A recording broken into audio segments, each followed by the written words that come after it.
They stood in my bedroom, pointing fingers like executioners. Police lights bled red and blue through the window blinds, painting the walls. The baggie on my desk wasn't mine, but my sister's smirk told me it didn't matter. "You always were the problem," she whispered, and my parents, my own blood, nodded. "Just take the blame," my mother said, her voice cold. "You'll only make it worse if you fight," my father added. The betrayal hit harder than the flashing cuffs tightening around my wrists. I grew up believing family was a fortress. My sister, Hannah, was the one I shared secrets with under blanket forts. My parents told me we'd always protect one another. That illusion cracked years ago, little fractures I ignored. Her lies, their favoritism, the way my pain never seemed to register. But this night wasn't a crack. It was the collapse. The police questioned me, their suspicion thick. But I didn't shout. I didn't beg. I knew panic only fed the fire. Instead, I asked for one thing: my lawyer. Because months earlier, I'd started preparing.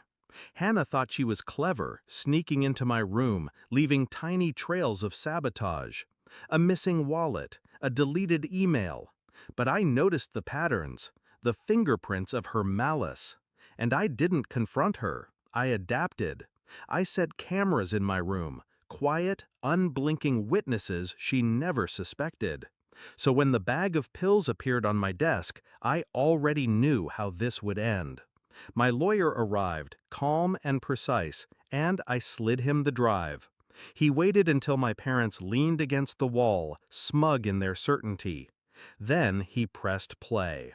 The screen lit up with Hannah entering my room, pulling the drugs from her purse, tucking them neatly under my notebooks. Her laughter, her whispered rehearsals. "He won't be able to talk his way out of this." And then my mother's voice off camera. "You'd better make sure it sticks this time." My father's grunt of approval. The room went still. I watched the color drain from my mother's face first. Her lips trembled, but no words came. My father opened his mouth, closed it, opened it again, nothing. And Hannah?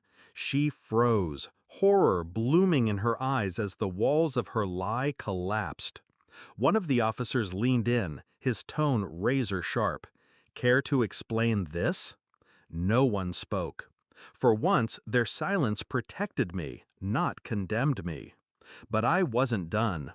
Revenge without permanence is just a pause. I pressed charges, not loudly, not dramatically. Quiet, deliberate signatures on paperwork that ensured consequences couldn't be swept under the rug. Hannah was arrested for possession and false reporting. My parents? Accessories. They didn't expect me to follow through. They thought my loyalty was a leash. They thought I'd crumble, beg them to forgive me. Instead, I gave the police everything: the recordings, the history, even the old bruises that lined up with the lies they told the neighbors. Truth became a blade, and I made sure it cut deep. Court was clinical, but devastating. I didn't need to raise my voice. The evidence spoke louder than rage ever could. I watched as Hannah's lawyer scrambled, as my mother broke into tears on the stand, as my father sat rigid, stripped of authority. They tried to twist the narrative, make me out as the bitter one. But every attempt unraveled against the cold, undeniable footage. I didn't smile when the verdicts landed. I didn't need to. Their downfall wasn't about spectacle. It was about balance. Months later, I visited my old house. Not inside, just the sidewalk across the street. The curtains were drawn now. The lawn, once manicured, overgrown. A for sale sign sagged near the porch. That fortress I thought I'd grown up in? Hollowed out, exposed. I didn't feel sorrow. I felt release. People ask me if it was worth it, if destroying my own family left me empty. Here's the truth. They destroyed themselves the night they chose lies over me. I only removed the masks. Hannah lost her freedom, my parents lost their reputations, and me, I gained clarity.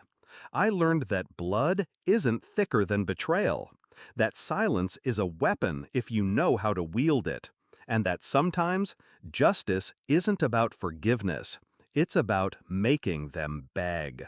The same way they once demanded I kneel.